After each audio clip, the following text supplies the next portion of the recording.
अच्छा, तो अब पढ़ते हैं consumers equilibrium with utility approach के बारे में।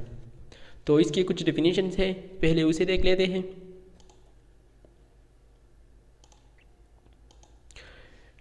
Utility different concepts. It is measures of satisfaction an individual gets from the consumption of the commodities. अच्छा, तो देखो ये क्या है, ये मेजरमेंट है सेटिस्फेक्शन का जो कि एक इंडिविजुअल किसी कमोडिटीज़ के कंजम्पशन से लेता है। या it means realise satisfaction to a consumers when he is willing to spend money on a stock of commodity which has the capacity to satisfy his wants. अच्छा, यहाँ पे एक वर्ड यूज़ हुआ है रियलाइज सेटिस्फेक्शन।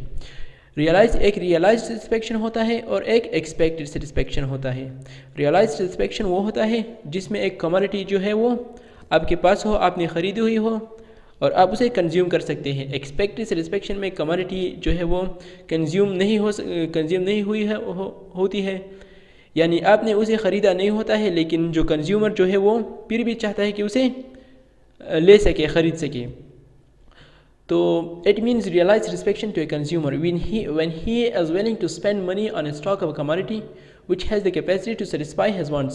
अच्छा, ये एक realise satisfaction है कंज्यूमर के लिए जो कि वो पैसे खर्च करना चाहता है कि स्टॉक ऑफ कमोडिटी पे, जो कि वो कमोडिटी पे पैसे खर्च करना चाहता है और उसमें वो कैपेसिटी, वो सलाहियत मौजूद है ताकि वो उसकी जो ज़रूरत है, जो वांट हो, उसको क्या करें, उसको सेटिस्फाई कर सके।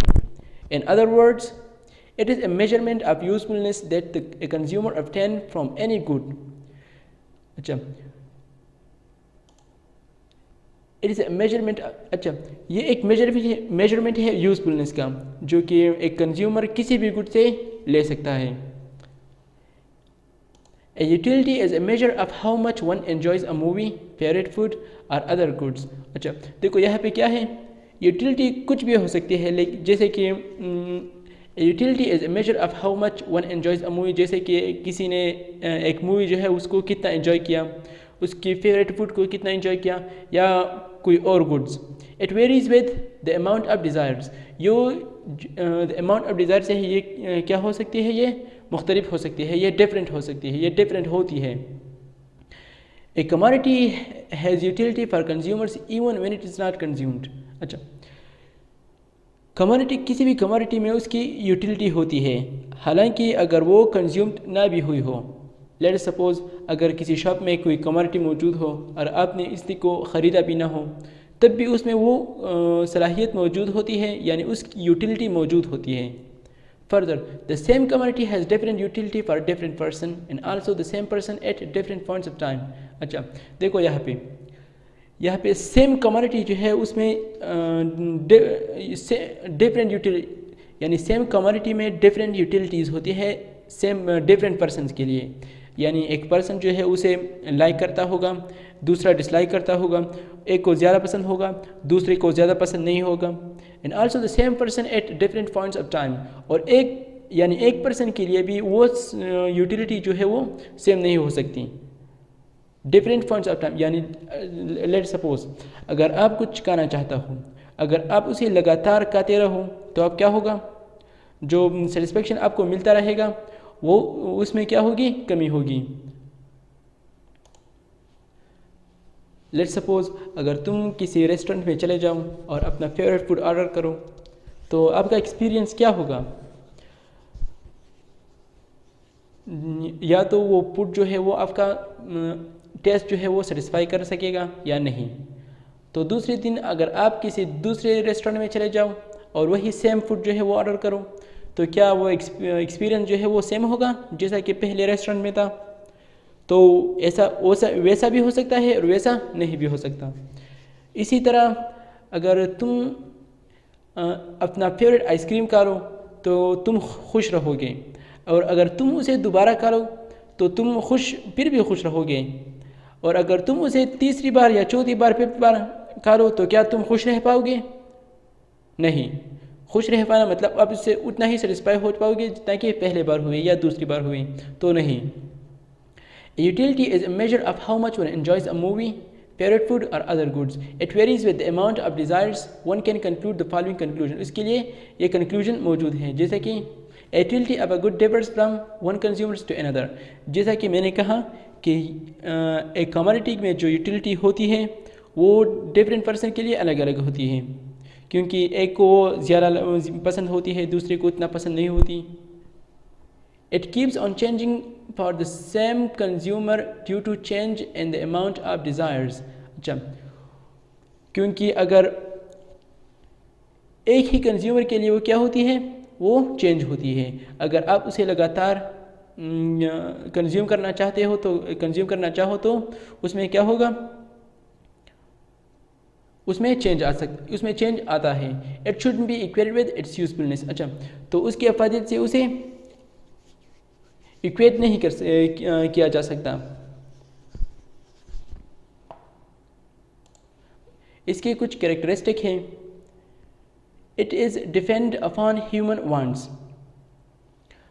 क्योंकि पहले कहा मैंने जैसे कि ये ह्यूमन वांट्स पे क्या है, डिपेंड्स करता है।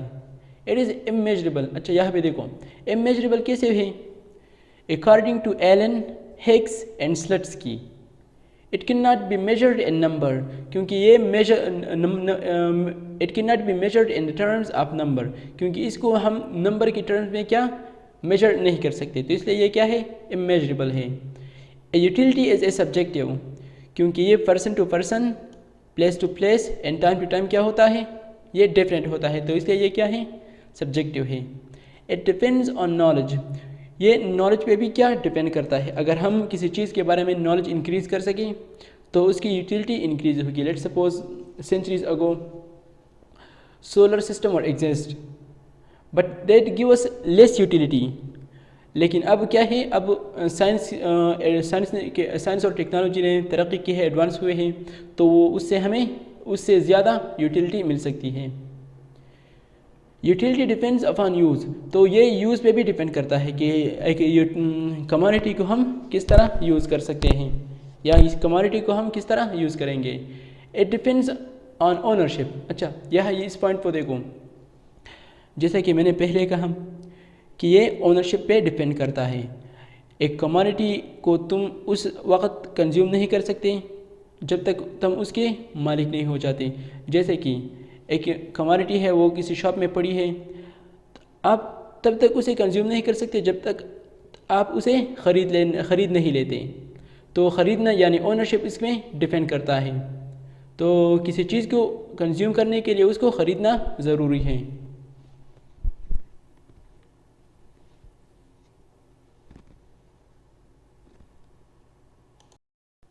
तो अब आते हैं टोटल यूटिलिटी की तरफ। अब यहाँ पे देखो, यहाँ पे ये पहला जो है मैंने यूटिलिटी की डेफिनेशन लिखी है, जैसा कि हमने पहले एक्सप्लेन कर दिया कि यूटिलिटी क्या है। In economics utility refers to the amount of satisfaction that a consumer gains from a particular good और service. Utility amount of satisfaction है, जैसे कि जो कि एक कंज्यूमर एक पर्टिकुलर गुड और सर्विस से गेन करता है। तो टोटल यूटिलिटी क्या है? It is the sum of all the utilities that a consumers derive from the consumption of a certain amount of commodity। तो जितनी भी यूटिलिटी है जो एक कंज्यूमर ने डिराइव की है या उसने गेन की है, अगर उसको हम सम कर लें या ऐड कर लें तो वो हमारे पास क्या है, वो हमारे पास टोटल यूटिलिटी है। या ये हमारे पास the sum of all utilities है, यानी the addition of all utilities है जो कि कंज्यूमर डिराइव करता है। मैथमेटिकली इसको हम इस तरह लिख सकते हैं, mathematically total utility can be obtained by the sum of marginal utilities from the consumption of different units of the commodity. जैसा कि total utility n equal to marginal utility 1 plus marginal utility 2 plus marginal utility 2 number n। तो mathematically इसको हम कैसे obtain करेंगे? जबकि हम marginal utility को हम ऐड कर लेंगे, यानी स्टेप बाय स्टेप इसको हम ऐड करेंगे, तो हमारे पास क्या आ जाएगी, टोटल यूटिलिटी आ जाएगी। जिस तरह कि मैंने एक ग्राफ बनाया है, यहाँ पर एक स्केचुअल है, तो यहाँ पे ये क्वांटिटी है, ये टोटल यूटिलिटी है, ये मार्जिनल यूटिलिटी है। तो यहाँ पर ये मार्जिनल यूटिलिटी 130 प्लस ये मार्जिनल यूटिलिटी 2 है। तो पहली बार इसने कितनी यूटिलिटी गेन की, ऑब्टेन की 30, दूसरी बार 25। अब जब हम इन दोनों को ऐड कर लेंगे तो हमारे पास टोटल यूटिलिटी यहाँ पे कितनी आ गई, 55। इसी तरह तीसरी बार क्या है, 20 है, तो टोटल यूटिलिटी यहाँ पे क्या आ गई, 75 आ गई। इसी तरह इसको अगर टोटल यूटिलिटी को हम ऐड करेंगे तो हमारे पास मार्जिनल यूटिलिटी को हम ऐड करेंगे तो हमारे पास क्या आ जाएगी, टोटल यूटिलिटी आ जाएगी। अच्छा, अब इसका ग्राफ देखो, जैसे कि हमने आपको पहली बार बताया था पहले जीके यूटिलिटी के बारे में कि अगर कोई पर्सन किसी चीज़ को कंज्यूम करता है तो उसको जो वो पहली बार उस चीज़ को इस चीज़ की कंजप्शन में उसे यूटिलिटी जो है वो ज़्यादा मिलेगी, जैसे कि यहाँ पे। लेकिन सेकंड बार अगर वो कंज्यूमर जो है उसी प्रोडक्ट को या उसी कमोडिटी को यूज़ करेगा या कंज्यूम करेगा तो उसको उतना यूटिलिटी नहीं मिलेगा।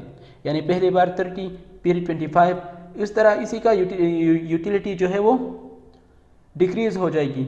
एक पॉइंट आ जाएगा यहाँ पे कि ये नीचे आना शुरू हो जाएगी। अब आते हैं मार्जिनल यूटिलिटी की तरफ कि मार्जिनल यूटिलिटी क्या है। Marginal utility is the added satisfaction that a consumer gets from having one more unit of a good or services। अच्छा, marginal utility क्या है? जबकि कोई कंज्यूमर जो है कुछ कंज्यूम करता है तो अगर उसके साथ 1 यूनिट ऐड हो जाए, यहाँ पे देखो, यहाँ पर पहली बार उसने 30 यूनिट यानी 30 यूटिलिटी इसने यहाँ पे गेन किया। लेकिन अगर उस आइटम को या उस कमोडिटी अगर वो सेकंड बार वो कंज्यूम करना चाहे तो पहली बार 30 था और फिर क्या है यहाँ पे 25 है, तो यहाँ पे इन दोनों में कितना चेंज आया,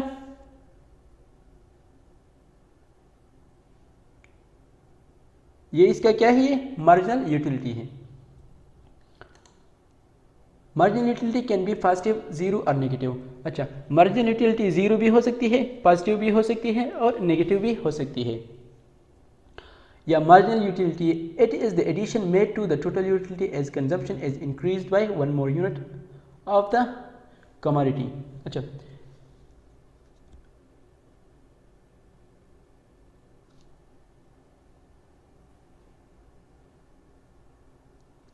अगर टोटल यूटिलिटी में यहाँ पे देखो, अगर टोटल यूटिलिटी में हम 1 यूनिट मोर इंक्रीज करें, यानी यहाँ पे क्या है 30 है और अगर हम उसको दोबारा गेन करेंगे तो 55 आ गया।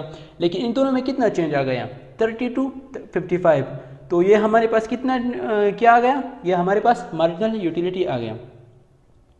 अच्छा, जैसा कि पहले कहा मार्जिनल यूटिलिटी पॉजिटिव भी हो सकती है, नेगेटिव भी और ज़ीरो भी हो सकती है। तो उसको मैं एक्सप्लेन करूँगा कि ये पॉजिटिव, नेगेटिव और ज़ीरो क्यों होगी। अच्छा, मैथमेटिकली इसको हम इस तरह लिख सकते हैं, marginal utility equal to total utility n minus total utility n minus 1, और mu equal to change in total utility divide by change in quantity. x यहाँ पे क्या है, या ये क्वांटिटी है। अच्छा, types of marginal utility. There are multiple kinds of marginal utility. 3 of the most common ones are as follows। ये 3 जो है ये यहाँ पे most common types of marginal utility हैं। Positive marginal utility, अब देखो positive marginal utility क्या है यहाँ पे। Positive marginal utility occurs when having one more of an item brings additional happiness। अच्छा, अब देखो अगर आप किसी चीज़ को कंज्यूम कर रहे हो, अगर आप उसको बाकायदा कंज्यूम करते हो तब एक हाल आप एक नंबर तक एक जगह तक वो आपको पॉजिटिवली यूटिलिटी देगा।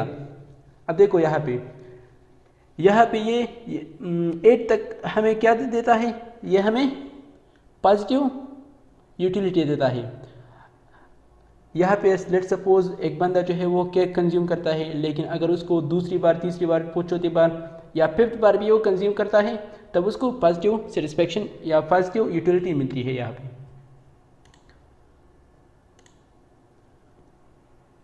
Suppose you like eating a slice of cake but a second slice would bring you some extra joy, then your marginal utility from consuming cake is positive।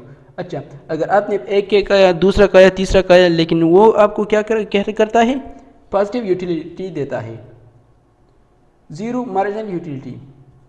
Zero marginal utility is what happens when consuming more of an item brings no extra measure of satisfaction। अच्छा, अगर आपने कुछ लिया या कुछ consume किया, लेकिन उसके बाकायदा उसके बाद भी अगर आप उसे कंज्यूम करेंगे तो वो आपको यूटिलिटी नहीं दे सकता। अच्छा, अगर आपने 5 केक यहाँ पे कंज्यूम किए, लेकिन आप जब छठा केक यहाँ पे कंज्यूम करेंगे तो वो आपको 0 यूटिलिटी देगा, क्योंकि वो आपको यहाँ पे वो 0 यूटिलिटी देगा, क्योंकि आपके जो यूटिलिटी थी वो आपने पासिव यूटिलिटी वो तो यहाँ पे ख़त्म हो गई, यानी बंदा जो है वो उसका पेट भर गया यहाँ पे एक्सेट्रा। तो अब अगर वो ज़्यादा खाएगा तो वो क्या हो जाएगा, वो उसे नुकसान दे सकता है। For example, you might feel fairly full after 2 slices of cake and wouldn't really feel any better after having a third slice. In this case, your marginal utility from eating cake is 0. अच्छा, अगर बंदा ने यहाँ पे 2 cake खाए हैं और अगर तीसरा खाएगा तो वो उसे कोई सेटिस्फेक्शन नहीं दे सकता या नहीं देगा, तो इसलिए उसकी सेटिस्फेक्शन या यूटिलिटी यहाँ पे क्या हो गई, 0 हो गई। Negative marginal utility. Negative marginal utility is where you have too much of an item. Marginal utility तब आती है जब किसी चीज़ को आप बहुत ज़्यादा कंज्यूम करें। So consuming more is actually harmful. अच्छा, यहाँ पे देखो, आपने केक लिए यहाँ पे, तो अगर आप यहाँ पे केक ज़्यादा कंज्यूम करेंगे तो उसके आपको 0 यूटिलिटी मिलेगी यहाँ पे, लेकिन अगर आप उससे भी ज़्यादा कंज्यूम करेंगे तब आपके लिए क्या है, नुकसानदेह है, और आपको क्या करेगा, माइनस यानी नेगेटिव यूटिलिटी आपको वो देगा। The fourth slice of cake might even make you sick after eating 3 pieces of cake. अच्छा, यहाँ पे देखो, आपने जितने भी केक कंज्यूम किए हैं, अगर उससे ज़्यादा आप कंज्यूम करेंगे तो आपको बीमार कर सकता है।